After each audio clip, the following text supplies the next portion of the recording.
রহমান ইয়া রহমান সাইদিনি ইয়া রহমান ইশরাহ সাদরি কুরআন ইমলা কলবি কুরআন। আসসালামু আলাইকুম বন্ধুরা, দেখেন কত সুন্দর দৃশ্য কাবা শরীফ, আল্লাহর ঘর কত সুন্দর, মাশাআল্লাহ সুবহানাল্লাহ। বন্ধুরা ভিডিওটা শেয়ার করে দেন, আপনার একটা শেয়ারে আরেকজন যদি আল্লাহর ঘরটা দেখতে পারে আপনি অনেক বড় ভাগ্যবান। বন্ধুরা সুবহানাল্লাহ, আল্লাহ যাকে পছন্দ করে তাকেই ডাকে হজ করার জন্য। বন্ধুরা কমেন্টে লিখুন লাব্বাইক আল্লাহুম্মা লাব্বাইক।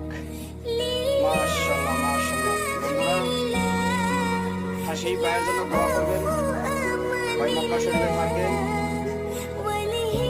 বন্ধুরা ভাইয়ের একটা চ্যানেল আছে মাক্কা অফিসিয়াল, চ্যানেলটা সাবস্ক্রাইব করবেন।